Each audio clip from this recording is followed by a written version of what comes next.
no lo hemos leído, son muy buenos porque nos enseñan muchas cosas, ya sea de ciencia, de cualquier cosa que usted quiera leer.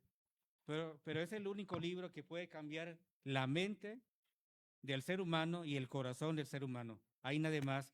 Y es el único libro que nos muestra lo que está pasando actualmente en este mundo y lo que está por pasar en un futuro.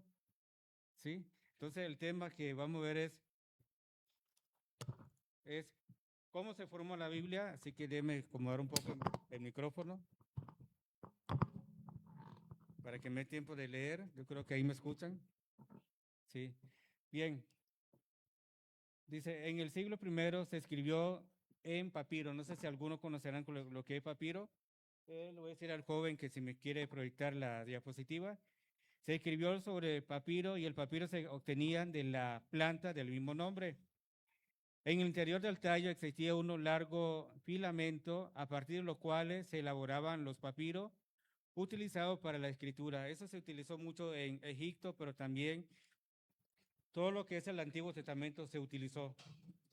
No teníamos hoja como actualmente ustedes tenemos, tampoco se escribía en piedra como algunos creen, bueno, aunque los egipcios sí escribían en parte de la pared que ellos construían, ellos escribían en piedra, pero la escritura era escrita también en papiro y los hebreos también lo utilizaron. Ahora, la palabra de Dios que dice, Salmo 119, 105, dice, lámpara es a mi pie tu palabra y lumbrera a mi camino. En la nueva traducción de lengua actual se lee, tu palabra es una lámpara que alumbra mi camino. Y eso es lo que es la palabra de Dios. Cada vez que usted y yo la leemos, Dios nos habla a través de su palabra, aunque Dios no puede hablar de muchas maneras, de la forma que Él quiera hablarnos, una forma que usted y yo podemos tenerla es que Dios nos habla siempre a través de su palabra. Ahora bien, ya sabemos cómo se formó la Biblia, ese es el tema. Uno es que fue escrita a través de papiro, el papiro era sacado de la misma planta que lleva su nombre, era una forma de rollo, no sé si algunos de ustedes se acordarán, yo creo que los jóvenes de hoy en día no, y creo que mis hijas no lo conocieron, lo que es el fax, ¿sí se acuerdan? Era el fax que llegaba a nuestra casa, llegaba a la oficina con mensaje que hoy en día tenemos el email, el correo electrónico. Antes no se utilizaba eso, sino era el fax, que era que usted lo pueda ver y lo podía enrollar. Era parecido así el papiro. Ahora, ¿quién fue la primera persona que escribió la Biblia? ¿Cuál quiere usted que sea? ¿Quién fue la primera persona que escribió la Biblia? Es la siguiente pregunta. Y ahí lo pueden ver la respuesta. Fue Moisés. ¿Por qué creen que fue Moisés? Porque cuando Dios lo saca de Egipto y lo lleva hacia el desierto, él comienza a escribir los 5 libros de la ley, que son los 5 libros que conocemos, que es Génesis, Éxodo, Levítico, Número y Deuteronomio, que también son conocidos como libro de la ley o libro de la Torá, si es en hebreo. Pero bien, entonces vemos que el primer libro que fue escrito fue a través de Moisés. Estos libros son frecuentemente llamados la Torá en hebreo y contiene la palabra de Dios, bueno, los 5 libros de la Biblia. ¿Quién escribió la Biblia? Fueron 40 personas aproximadamente quien escribió la Biblia, todo inspirado por el Espíritu Santo. No es que alguien lo haya escrito así porque se le ocurrió, sino que el Espíritu Santo llegaba a la mente de la persona y ellos escribían eh, lo que ellos iban acordando a través del Espíritu Santo, iba a poner en su mente y en el corazón, ellos lo iban escribiendo y los hechos que iban pasando. Entre ellos tenemos lo que son reyes, no el libro de reyes, sino que los reyes que tuvieron en ese momento el pueblo de Israel. Lo escribieron reyes, sacerdotes, pescadores, profetas y médicos. Son los que escribieron la Biblia, entre esas personas. ¿Voy bien o voy muy rápido? Ustedes dicen, porque sí está un poquito largo. Bueno, no tanto, nomás como 2 horas. Bueno, es menos. Bueno, ¿qué significa la palabra Biblia? Usted y yo la hemos utilizado de muchas maneras y la tenemos en la iglesia sobre todo, pero también, ¿qué significa esa palabra Biblia? Bien, yo sé que ya aparece ahí en su pantalla, pero dice la palabra Biblia se deriva del vocabulario griego que significa biblión, que significa los libros o libritos. Y la palabra santa significa apartado para Dios. Así que si usted dice, la Santa Biblia es un libro apartado para Dios, ¿ya? Y es un libro que contiene varios libros. En nuestra Biblia que usted y yo usamos tiene 66 libros, pero vemos que la Biblia católica tiene 73 libros. Vamos a ir viendo cada uno de ellos. Tiene 7 libros más que nuestra Biblia no lo tiene. Pero más adelante vamos a ver por qué no lo tiene.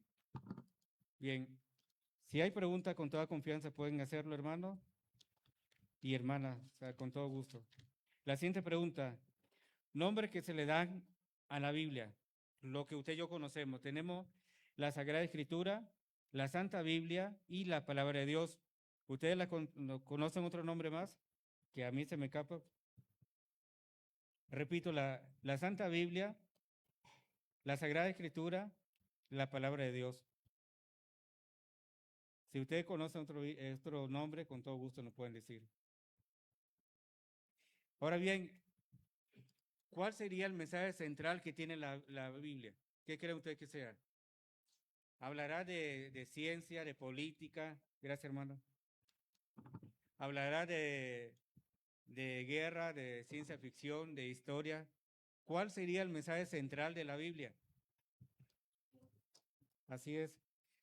Vamos a ir viéndolo. Dice, el mensaje central de la Biblia son 3. El número 1 es, mensaje central de la Biblia es la salvación del ser humano. Dios desea que todo el ser humano sea salvo. Y Él utiliza la palabra de Dios para que a través de ella le podamos compartir a otra persona. O simplemente con cierto decirle que Dios te ama y Él desea lo mejor para ti. O que usted le lea un versículo bíblico a esa persona. Está utilizando la palabra de Dios. Así que el mensaje central es la salvación del ser humano. Dios desea que todas las personas sean salvas. El mensaje de Dios de la Biblia dice, el mensaje de Dios en la Biblia contiene la verdad sin mezcla de error. Le digo esto porque algunas personas creen que la Biblia tiene errores. Cuando uno está estudiando teología, en los famosos seminarios, dice la Biblia que tenemos, que la estamos estudiando, tiene muchos errores. Yo le digo, hasta el momento no he encontrado errores. La palabra de Dios, o sea, la Biblia, se interpreta con la misma Biblia. Un versículo nos muestra otro versículo y ese versículo nos explica lo que estamos leyendo anteriormente. Bueno, no sé si me entendieron. ¿Sí? Qué bueno. Bien, entonces, número 1, la salvación del hombre. Número 2, que la Biblia no tiene errores ninguna. Y el número 3, el número 3 es que tiene concordancia y armonía en todos los libros, en todos sus temas. Del libro de Génesis hasta Apocalipsis, que es el último libro de la Biblia, ustedes sabrán, si ustedes lo han leído todo o lo están leyendo o han leído de un libro a otro, se darán cuenta que no hay, digamos, diferencia entre uno y otro. Todos llevan el mismo tema y el mismo tema es la salvación del ser humano, el arrepentimiento de las personas, que Dios quiere bendecir al ser humano a través de que lo busque a Él. Todo tiene concordancia, todo lo que es el Antiguo Testamento y el Nuevo Testamento, todo contiene concordancia. Todo nos lleva al mismo fin, que es la salvación del ser humano, que el hombre sea salvo a través de Él, a través de Dios, y no hay diferencia. O sea, lo que dice el Antiguo Testamento, también lo dice el Nuevo Testamento. ¿Sí? El Antiguo Testamento habla sobre Dios e incluso habla sobre Jesús y habla sobre el Espíritu Santo. El Nuevo Testamento también lo habla. Así que no hay diferencia entre el Antiguo y el Nuevo Testamento. Entonces, todas tienen referencia. Entonces, ¿cuál sería el mensaje central de la Biblia? Los 3, ¿quién me lo dice? Bueno, lo están leyendo. Sí, tiene concordancia, la salvación del ser humano. ¿Y cuál es el último que lo acaba de decir? Que no tiene errores ninguno. Sí, bien. Vamos a seguir avanzando. Dice también, los cristianos creemos, o sea, usted y yo creemos En lo siguiente dice la cita bíblica en 2 Timoteo 3:16 y 17. Dice, toda la escritura, si alguien quiere leerlo.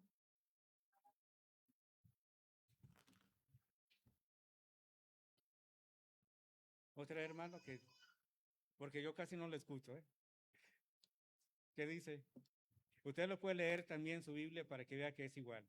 Toda la escritura es inspirada por Dios y útil para enseñar, para redarguir, para corregir, para instruir en justicia, a fin de que el hombre de Dios sea perfecto, enteramente preparado para toda buena obra. Bien, yo les pregunto en esta tarde, ¿dice una parte de la escritura es inspirada por Dios o solamente algunos libros o solamente el Antiguo Testamento o el Nuevo Testamento? Dice toda, desde Génesis, que es el primer libro de la Biblia, hasta Apocalipsis, toda es inspirada por Dios. Y ahí nos dice que para qué es útil. Dice que es útil para enseñar, que es lo que estamos haciendo ahorita, y para enseñar a otra persona sobre la palabra de Dios. Dice que es inspirada por Dios y es útil para enseñar, para redarguir, para corregir, para instruir en justicia, a fin de que el hombre sea perfecto enteramente para toda buena obra. Ahora bien, voy a leerlo en nueva versión, la nueva versión que es la que estaba leyendo el jovencito, el joven que estaba aquí, que es la traducción en lengua actual, dice, todo lo que está escrito en la Biblia es el mensaje de Dios y es útil para enseñar a la gente, para ayudarla, corregirla y para mostrarle cómo vivir, de modo que de modo que sirva a Dios, estarán completamente enterados y preparados para hacer el bien.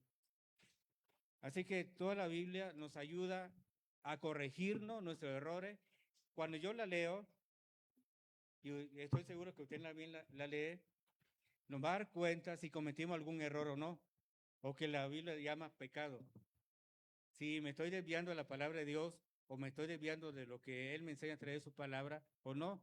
Pero ella me corrige, me dice, oye Martín, te está yendo donde no es, está haciendo cosas que no debe de hacer, me está corrigiendo.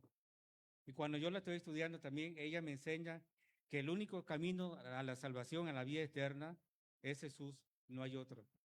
Y eso me enseña la palabra de Dios, que aunque yo haga muchas cosas, ninguno de lo que yo haga me va a salvar.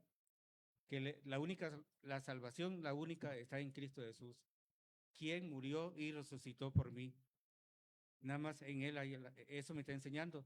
También nos ayuda a ser un buen hijo, un buen padre, un buen esposo. ¿Qué más nos ayuda? Un buen ciudadano. Mande. No le una buena mamá, una buena esposa, unos buenos hijos y muchas cosas más. ¿Ya? Todo lo que ustedes piensan en este momento también nos ayuda a mejorar nuestra vida. Entonces, es como yo le decía al inicio, es el único libro que nos ayuda a cambiar mi mente, mi forma mala de pensar, a pensar lo correcto, a actuar correctamente. Es el único libro. Los demás sí me pueden ayudar. Un libro de matemática me puede ayudar a saber el número. Un libro de ciencia me puede ayudar muchas cosas más a comprender, pero no me va a ayudar a cambiar mi forma de pensar, mi forma de ser. El único que me puede ser es este, que usted y yo tenemos en nuestra casa. Bien.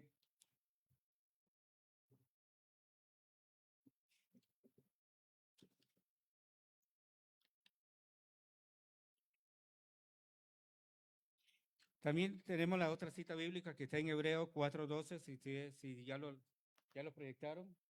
Hebreo 4:12 dice, si no, ustedes lo pueden leer en su Biblia. Mientras se lo voy a leer yo aquí, dice, porque la palabra de Dios es viva y eficaz y más cortante que toda espada de doble filo y penetra hasta partir el alma y el espíritu, las coyunturas y los tuétanos y discierne los pensamientos y las intenciones del corazón. Eso hace la palabra de Dios, que es la Biblia, la que usted y yo conocemos.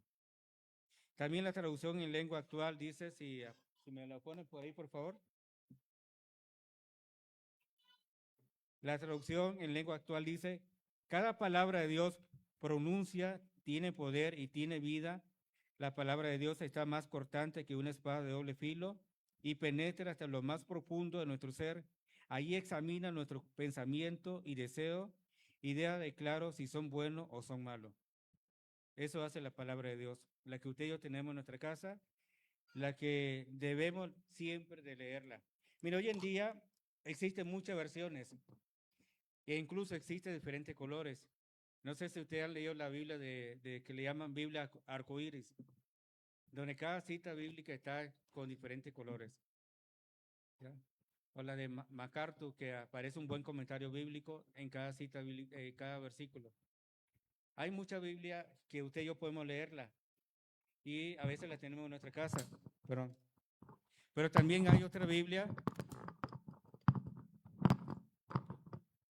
que usted y yo tenemos que tener mucho cuidado. ¿A qué se refiere? Porque cambian totalmente el versículo, lo quitan totalmente o quitan palabra. E incluso hay una Biblia que solamente lo voy a mencionar, lo usan los testigos de Jehová, que es totalmente diferente a la que usted y yo usamos. ¿Sí?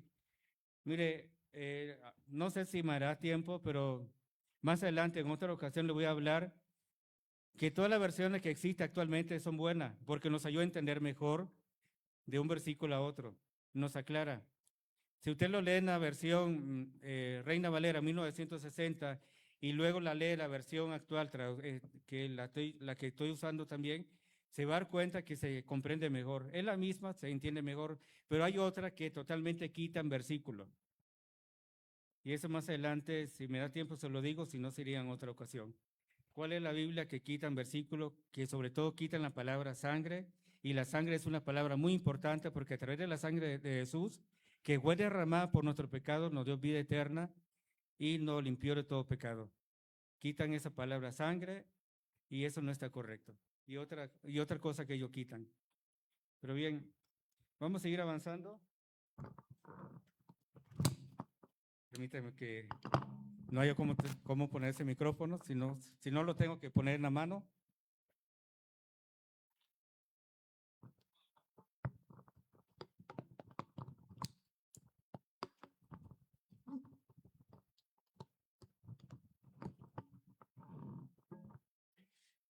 Creo que sí.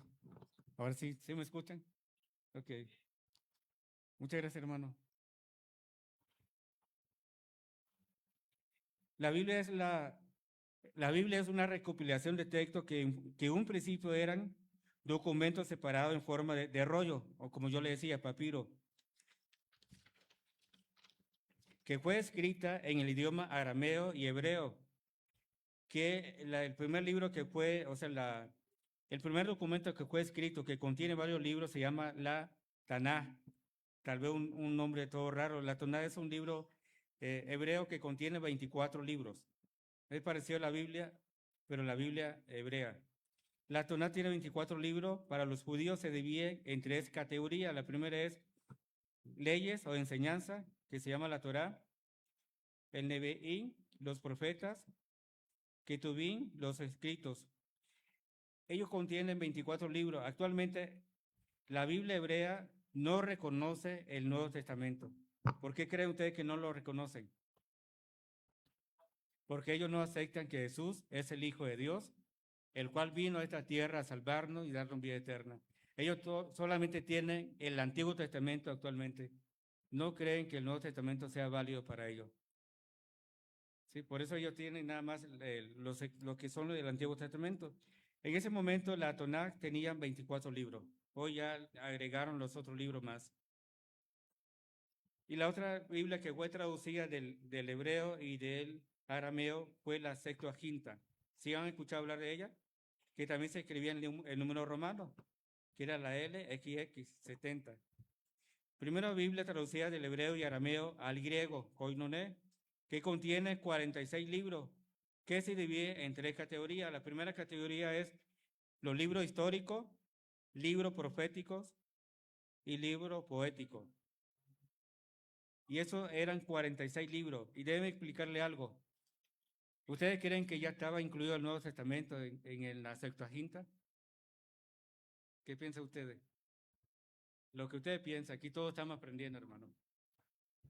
No, aún no. Es más, déjenme decirle que aún los discípulos no habían nacido en esa época. Faltaban años para que ellos nacieran. ¿Sí? Así que aún no estaba escrito lo que es el Nuevo Testamento, solo estaba el Antiguo Testamento. ¿Hasta ahí estamos bien?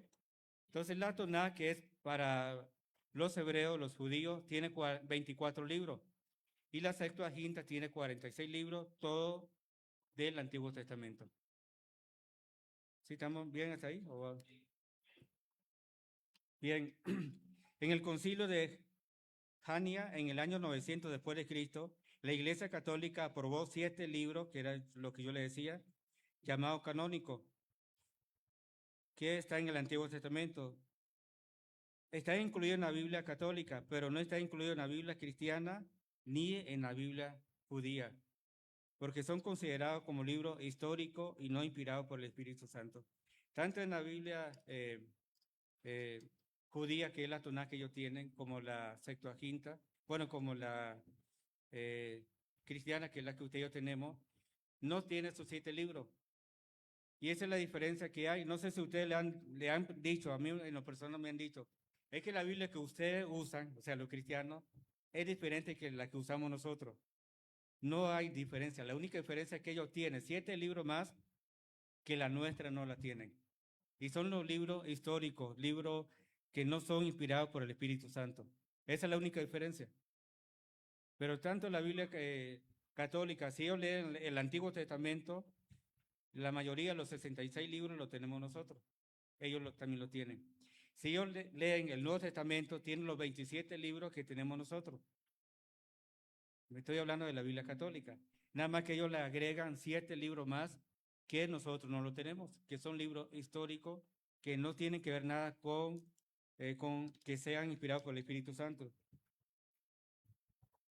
Entre esos libros tenemos el libro de Tobí, que no está en nuestra Biblia, Judith, Sabiduría, Eclesiástico, Barut, Primera de Macabeo, Segunda de Macabeo. Son libros históricos que si ustedes lo pueden leer, se darán cuenta que no tienen que ver nada con lo que dice la palabra de Dios.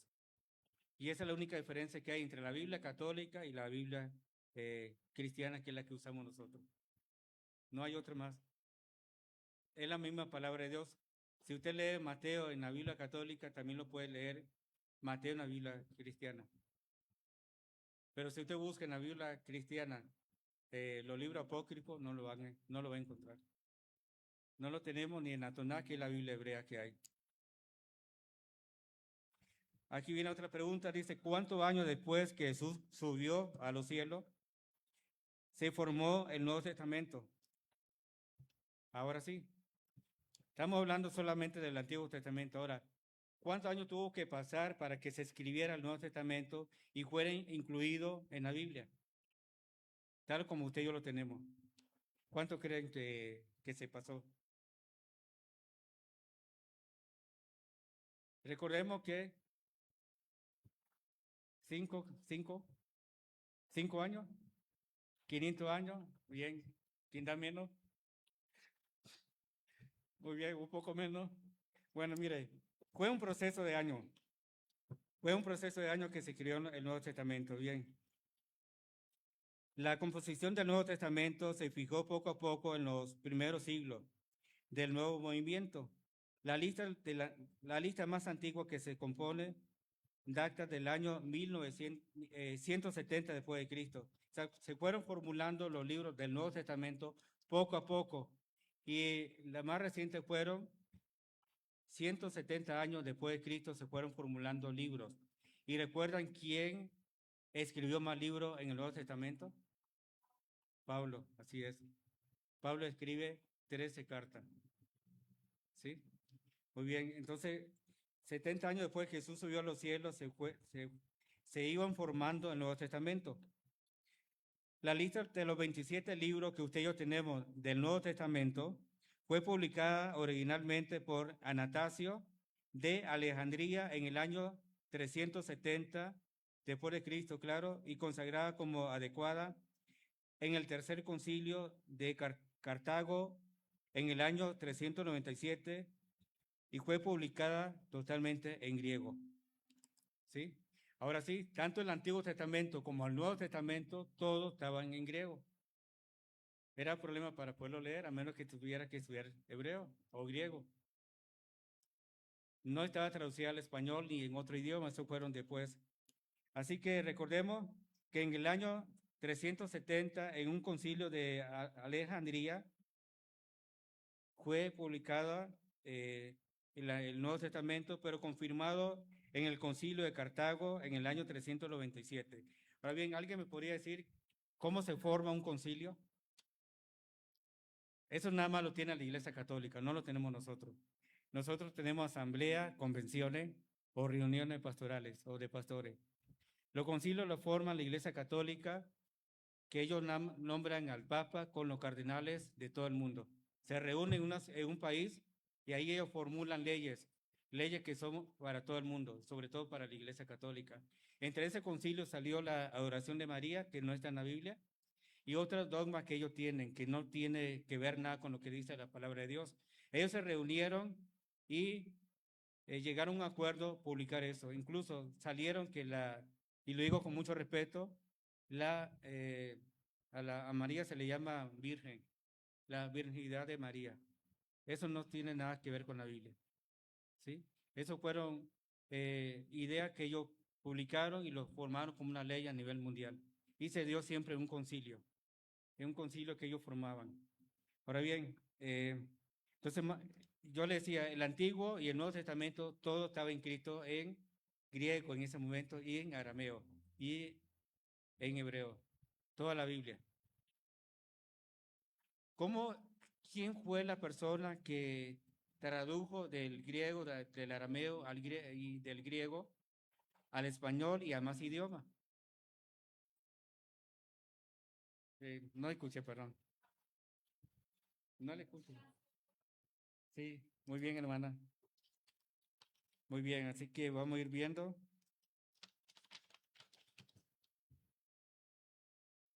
Así es, dice Casiodoro de Reina, como dijo la hermana, el 28 de septiembre de 1569, Casiodoro de Reina, con solo 49 años de edad, publicó en la Basílica de Suiza la Biblia del Oso, la primera traducción completa de la Biblia del hebreo, del griego y del arameo al español. ¿Sí? Ahora bien, hay que ver que no toda la Biblia estaba escrita en arameo, eran porciones, como son el libro de Esther, algunos libros de los Salmos y algunos libros algunos pasajes bíblicos del libro de Crónicas. El resto de la Biblia está escrita en hebreo. No sé si aparece, ahí no sé si logran ver la Biblia del oso, ¿sí? Que así se le llamó. Ahora bien, en el año 1602, el sacerdote Cipriano de Valera realizó la edición corregida de la Biblia del oso que Casiodoro de Reina había escrito, ¿sí?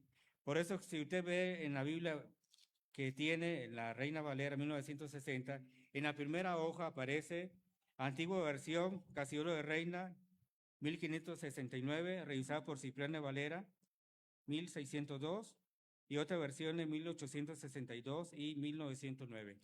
Eso si usted puede buscarlo en la primera hoja de su Biblia. Este sacerdote, porque era sacerdote, no era cualquier persona, era un sacerdote, tradujo la Biblia al español y gracias a él se pudo leer la Biblia a nuestro propio idioma. Aunque hubieron obstáculos, ¿por qué? Porque la Iglesia Católica no quería que se leyera la Biblia en español o en otro idioma. Y hubieron persecuciones, incluso hubieron Biblias que fueron quemadas porque la Iglesia Católica se opuso a que la gente leyera la Biblia en su propio idioma. Bueno, esas son historias del cristianismo, es otro tema más adelante. ¿Sí? Bien, pero hasta aquí estamos claros. Entonces, por eso llegó a la Biblia a como usted y yo lo tenemos. Pero le hago la pregunta, ¿ustedes creen que una vez que la Biblia fue traducida al español, estaban divididas en capítulos y en versículos? ¿O estaban los libros así enteros? No le escucho, pero ¿ya tenía capítulos y versículos o no? Libros enteros, muy bien. Sí, libros enteros. Y era difícil para buscar una cita bíblica. Hoy en día está más fácil que decimos el libro, decimos el capítulo y decimos el versículo. Antes era más complicado buscarla. ¿Sí? Ahora bien,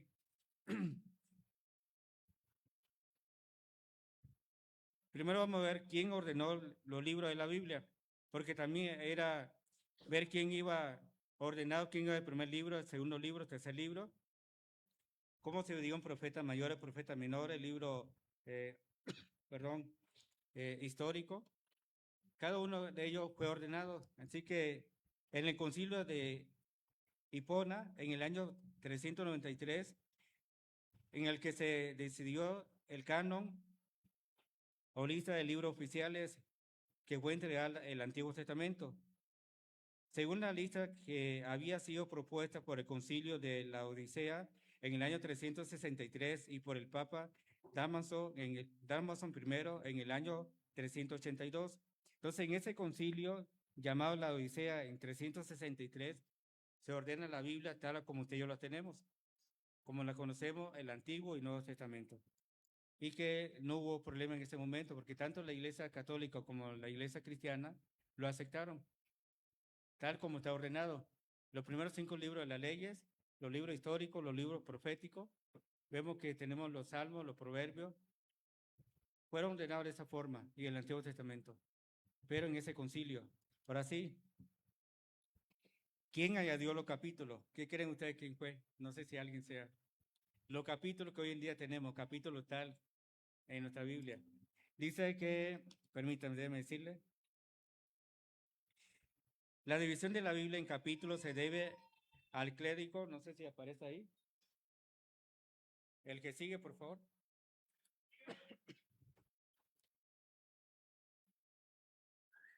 Ok, ahí está ya. ¿Alguien lo quiere leer, por favor?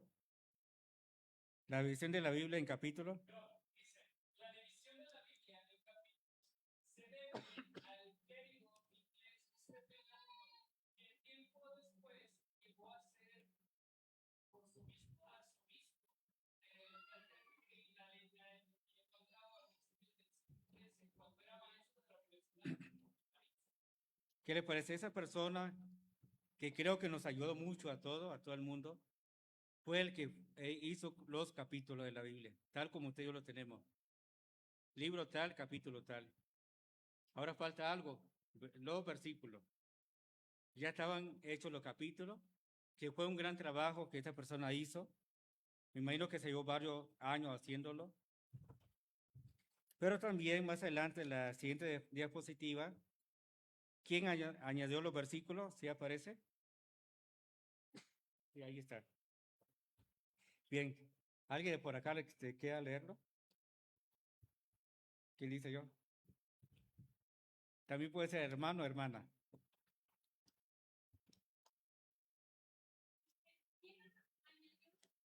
Sí, ese mero.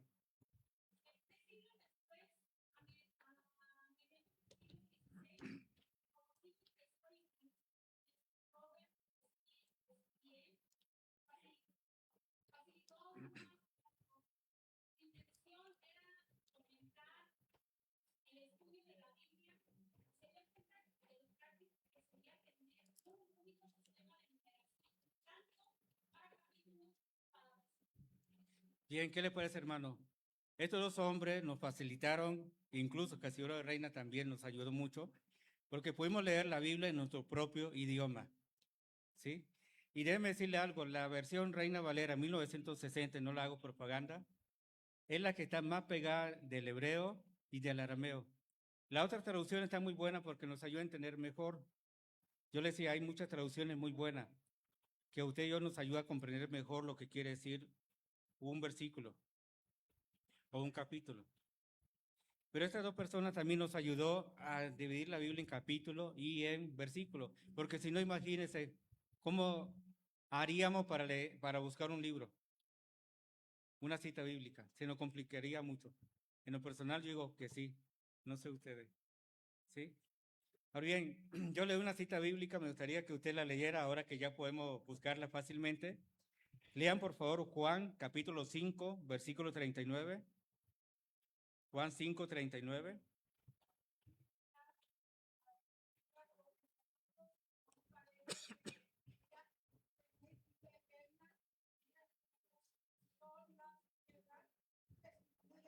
Muy bien, hermana, dice escudriñar, y todos sabemos qué significa esa palabra. Porque es muy diferente leer la Biblia.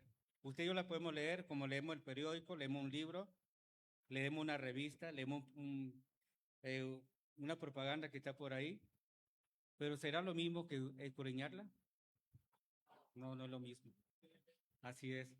Es analizarla con profundidad lo que yo estoy leyendo. O sea, la Biblia sí está bien que la leamos, pero hay que estudiarla.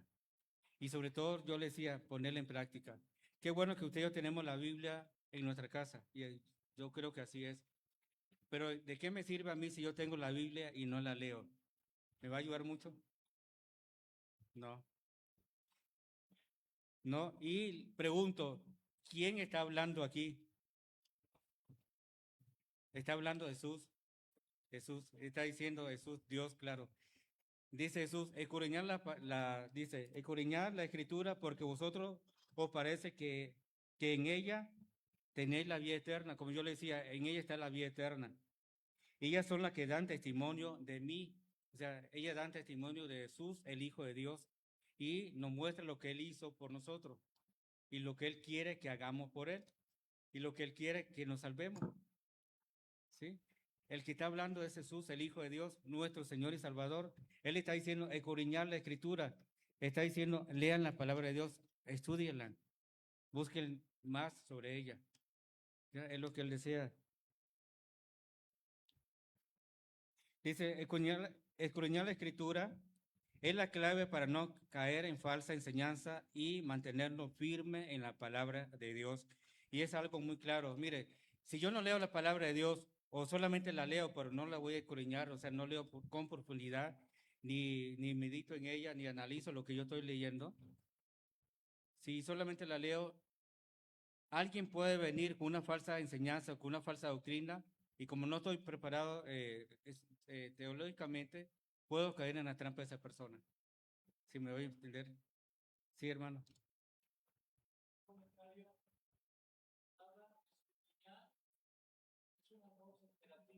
Ajá. Sí. Así es.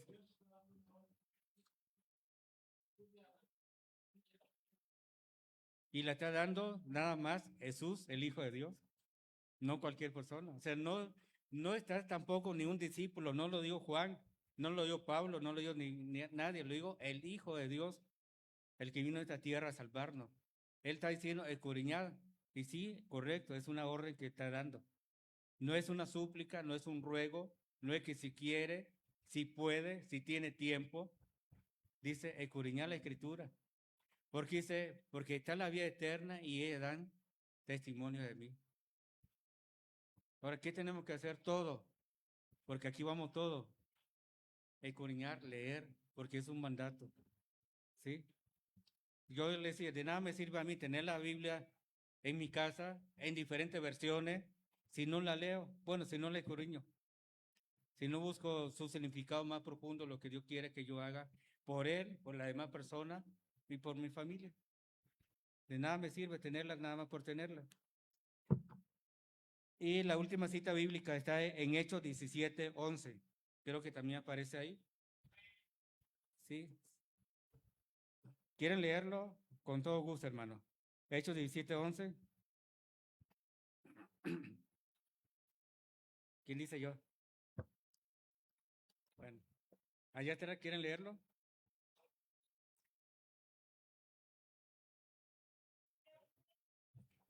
Hechos 17:11, sí.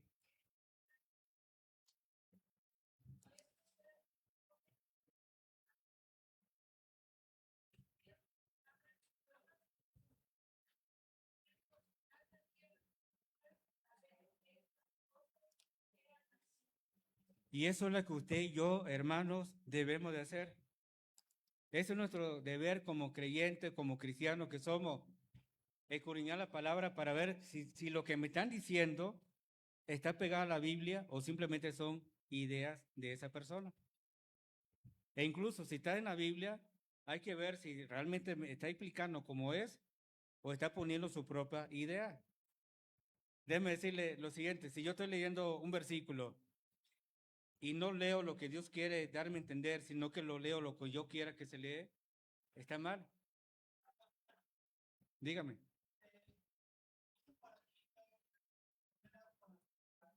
Sí, es correcto, hermano. Muy bien. Eso es lo que estaba tratando de explicar. Mire, yo le decía, si yo leo una cita bíblica y no, y no la digo como está escrita, si no la digo como yo quiera, eso se llama torcer la Biblia. Hacer que la Biblia diga lo que yo quiera y no lo que Dios quiere que se diga a través de su palabra. Sí, ahora sí me voy a entender. Sí, hermano.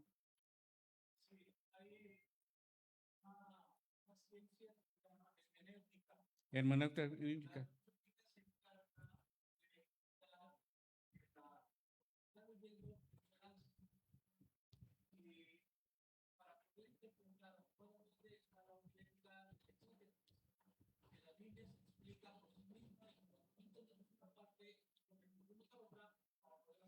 El otro versículo nos ayuda a explicar lo que estoy leyendo. Sí,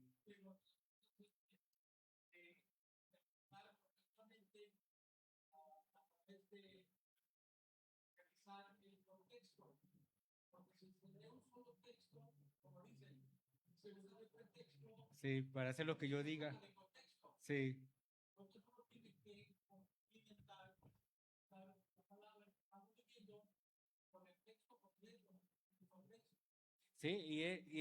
si es mejor, leemos todo el capítulo entero para saber de qué se trata. Porque si yo nada más leo el versículo y no leo lo que dice anterior o después, le estoy dando una mala interpretación. ¿Sí? Es más, y también hay algo importante que no se nos olvide, orar siempre y pedirle a Dios que nos ayude a entender su palabra, porque la palabra es espiritual y se lee espiritualmente. O sea, no es como cualquier libro. Cualquier libro lo podemos leer así nomás, pero la palabra de Dios tenemos que pedirle a Dios que nos revele, que nos haga entender, comprender lo que Él quiere que yo entienda. ¿Sí? Y es bueno, hay un libro muy importante que se llama Clave de Interpretación Bíblica, es de hermenéutica. ¿Sí? Nos ayuda mucho a entender la Biblia, pero también hay otra clase que se llama exégesis bíblico. Es analizar palabra por palabra lo que dice un versículo y además lo que dice un capítulo. Y es bueno, yo siempre le digo a la persona, tú tienes que saber la historia. ¿Para qué? Para saber por qué se dijo, a quién le dijo y cuál era la cultura que en ese momento se estaba viviendo. Y no tomarla textualmente, porque si yo tomo textualmente una cita bíblica, estaría cometiendo errores, ¿sí? Errores bíblicos. Y no estaría hablando lo que Dios quiere que se hable. Así que el consejo de esta mañana es que si alguien va a hablar la palabra de Dios, hay que verla si lo que él me está diciendo es lo correcto o no es lo correcto, o simplemente está inventando cosas que no es, ¿sí? O está poniendo de su idea y no lo que Dios quiere que se diga. Y lo que enseñamos, lo que predicamos en la palabra de Dios, tenemos una gran responsabilidad con Dios, porque Dios nos va a pedir cuenta, me va a decir, oye, ¿qué le enseñaste a mis hijos? O sea, a la iglesia, ¿qué le enseñaste a la iglesia? Le enseñaste de mentira, enseñaste cosas que yo no quería que le enseñara. Dios algún día nos va a pedir cuenta. Si enseñamos mal, nos va a pedir cuenta de las cosas malas que enseñamos. ¿Por qué? Porque yo le decía ayer a mis hijas, cuando íbamos por la calle, miramos una imagen que iba cargándola. ¿Ya? Y iba unos bailes ahí. Yo le decía, ¿quién cree que tienen culpa de eso? Los papás, los sacerdotes, por no enseñarle la verdad a la gente. En la Biblia está escrita, en todo el Antiguo Testamento y todo el Nuevo Testamento, habla sobre la idolatría y Dios rechaza la idolatría. Todo el Antiguo Testamento habla de eso. Y Dios destruyó el primer templo por idólatra, porque no hicieron caso al llamado que Dios muchas veces llamó de diferente manera y el pueblo seguía siendo rebelde. Entonces le digo, los sacerdotes tienen una gran culpa porque no le habla la verdad a la gente por miedo de que la gente se vaya o por miedo que le reclamen o por X motivo. ¿Sí? Ahora bien, yo le decía, hablar de la Biblia es bueno y qué bueno que usted y yo la hemos leído. Yo le invito a que sigamos leyéndola. Si algo no entendemos, pidémosle ayuda a Dios. Y también, como yo le decía, un versículo nos aclara otro versículo. Si yo estoy leyendo un versículo y no le entiendo, aparece otra cita bíblica que se llama concordancia. Ello nos ayuda a entender lo que yo estoy leyendo. La concordancia nos ayuda mucho. Alguna Biblia no lo tiene, pero la mayoría sí lo tienen. ¿Sí? Pero sobre todo no olvidemos que el Espíritu Santo nos ayuda a revelar su palabra. Mire, hasta aquí yo traté de resumir lo más que se pude, porque la información era muy amplia. No hace falta ver diferentes versiones de la Biblia. Yo les decía, hay una que no está muy bien. ¿Sí? Hay una que quitan totalmente versículo por completo o quitan la palabra sangre. ¿Sí? Esa se la voy a leer después. Si alguien lo sabe, pues dígamelo para ir avanzando con el tema. ¿Sabe cuál es? Bueno, hay que investigarlo bien y comparar lo que dice Hechos Romano, porque ahí aparece versículo que ellos le quitan. Bueno, hermanos, si hay alguna pregunta sobre el tema que acabamos de ver el día de hoy, ¿cómo se formó la Biblia? Ese libro que usted y yo lo tenemos, que fue escrito en diferentes años, en diferentes épocas, no fue escrito solamente un año. Tardaron varios años para que fuera hecha la Biblia completa, tal como completa, como decía el hermano al inicio, 500 años, más o menos anduvo por ahí, para que la Biblia la tuviéramos tal como usted y yo la tenemos. Los 66 libros que tenemos nosotros, y recuerden que la Biblia católica tiene 7 libros más que no tenemos nosotros, porque son libros históricos, libros que no tienen que ver nada inspirados por el Espíritu Santo.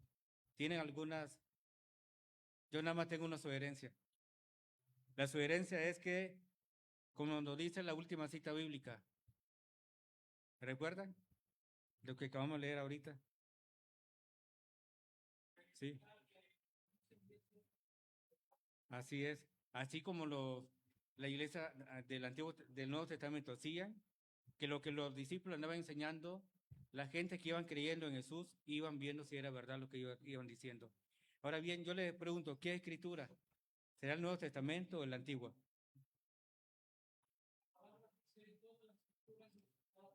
Sí, no, hasta ahí estamos claros. La pregunta es, en ese momento los discípulos andaban evangelizando, andaban hablando sobre Jesús. Eh, Aún no se escribía el Nuevo Testamento, ya había libros, porque Pablo también menciona, tráeme los libros y el capote que dejé en casa de tal persona. ¿Sí? Aún no estaba escrito un solo libro, o sea, ya habían libros que ellos habían escrito, pero la gente en ese momento que iban creyendo en Jesús como el Hijo de Dios, solamente tenían el Antiguo Testamento, aún no tenían el Nuevo Testamento. ¿Sí? Entonces ellos leían el Antiguo Testamento para ver si era verdad lo que los discípulos decían acerca de Jesús. Y recordemos que todo el Antiguo Testamento, de Génesis hasta Malaquía, habla acerca de Jesús. Todo. ¿Sí? Sobre todo los profetas. Bien, si no hay nada que decir, nada más me toca orar y recordarle, leamos siempre la Biblia, escudriñémosla y miremos si alguien nos dice algo, siempre tengamos atento. Escudriñarlo, comprobarlo, verlo si es verdad lo que me enseñó o no. Incluso si yo me paro aquí de frente y le enseño algo, usted mismo dígame, lo que usted me está diciendo no es verdad. Me está inventando cosas que no es cierto. Ustedes mismos tienen todo el derecho de decirme, ¿sí? Entonces, investiguen ustedes mismos, así como decía el discípulo, los discípulos que iban creyendo en Jesús, así también hagámoslo. Así que vamos a orar. Oremos. Bendito Dios Padre, gracias te damos por tu palabra. Te damos gracias porque a través de ella tenemos la salvación y la vida eterna. Y a través de ella tú nos hablas de la forma que tú lo quieres hablar, Padre. Gracias porque tú nos diste un regalo más que es leer tu palabra en nuestro propio idioma, Señor. Te pedimos que tú toques nuestros corazones, que nos siga motivando, que nos siga animando, que nos siga viendo, Señor, que es importante aprender más de ti, porque a través de ella podemos ser fuertes hacia los problemas que nos enfrenta, pero también enfrentar la falsa doctrina, Señor. Y conocer lo que tú quieres que hagamos para nuestra vida y para la vida de los demás, Señor. Gracias, Padre, te damos. Te pido que tú bendigas tu iglesia, que la mantengas siempre firme, siempre fuerte, siempre dinámica, Señor, y que siempre tú nos hables de la forma que tú nos quieras hablar, ya sea a través de tu palabra o a través de la forma que tú quieras enseñarnos, Señor. Gracias, Padre, te damos y te pedimos todo esto en el nombre de Jesús. Amén. Dios lo bendiga, hermano, y muchas gracias por todo.